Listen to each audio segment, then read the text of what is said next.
Are you also planning to travel abroad this year and are stuck about the destination?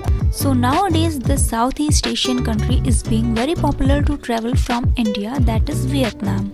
I have recently visited this country and will share my experiences in upcoming videos. For now, this video is about Vietnam e-visa process. First of all, you have to visit the official site of Vietnam e-visa. Link is given in the description box.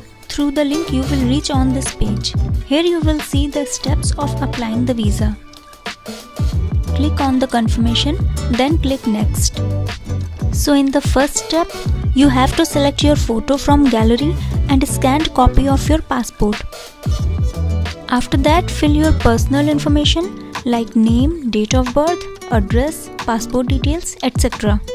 The maximum number of days you can stay on a tourist visa is 30 days. And in purpose of entry, you have to select tourism. Now you have to fill the residential address in Vietnam. Here you will write the address of your stay, whether it is a friend's home or any hotel or hostel wherever you are staying.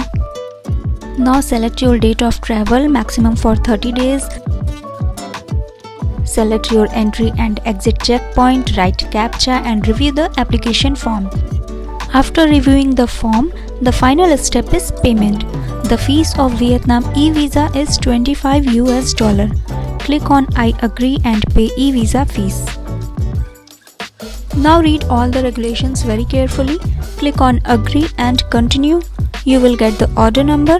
Choose your payment method and pay the final fees.